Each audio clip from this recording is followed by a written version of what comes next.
Hey, it's Stuart. My question of the week is from Adam this week. Let me read his question. Adam writes, my question relates to transition to retirement strategies. I'm 57 and have a healthy super balance of $2.4 million. That is certainly very healthy, Adam. I love work and still plan to work until I'm 65, but I'm thinking I might slow down a bit from 60, enjoy the last 5 years, and start a transition to retirement pension, which is allowed in his fund, Australian Super. I've always been fairly high growth with super and in shares in an ETF.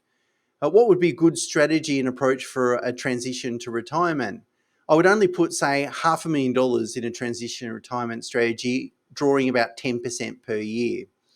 Leading up to the TTR, should I keep that $500,000 in cash or a more conservative investment allocation in case of a downturn, knowing that it's going to be used yearly and I have all in cash and some in a conservative mix and leave the rest in a more aggressive investment approach? Would love to hear your thoughts. So for those people watching this video that don't understand what Adam's asking, a transition to retirement pension means that if you are you're older than 60, you've met your condition of release.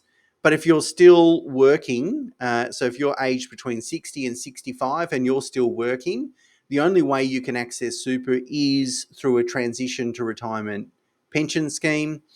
Essentially, that means is you can convert some of your balance into pension, and then you can take between 4 and 10% of that balance each year. In fact, you have to take between 4 and 10% for it to be a legitimate TTR strategy. The income that you take from super is not taxable, and there's no change of the taxation consequences inside super. So it's really aimed at those people exactly like Adam that have a really healthy super balance, want to keep working to some degree, but maybe not full time, and need some super to supplement their income. So you can start that pension. You obviously don't have to convert your whole balance into TTR. In fact, you can't do that anyway.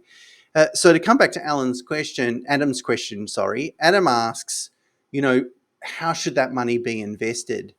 And Adam correctly identifies that if it's all in growth, for instance, all in the share market, and the share market drops 30%, that he doesn't want to be in a position where he has to sell investments after the markets drop 30%. But the difference here is that if you're in a pre-mixed option, that's not your problem. That's the super fund's problem. They need to manage the asset allocation and make sure they have enough liquidity to pay for pension payments. You don't need to worry about that too much. Also, Adam, your balance is $2.4 million. You're 57. So by the time you get to 60, what is that balance going to look like? Probably something more than $2.4 million. And when you get to 65, what is your super balance going to look like, even though you've drawn a little bit of super between age 60 and 65? My point is the amount that you're looking to convert into transition to retirement is only going to be a small amount of your total super balance, probably less than 20%. So I don't think it really matters in terms of risk profile. Also, if you're going to draw that over a 5-year period, really unlikely the market's going to be in the doldrums for all that 5 years.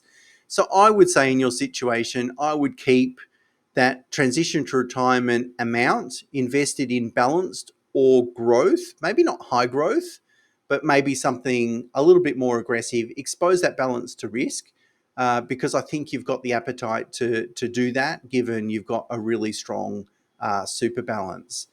But great question, and understanding transition to retirement and your ability to access super to sort of bridge that period where you're kind of winding back working but you're not retired full time is a really good topic to learn about.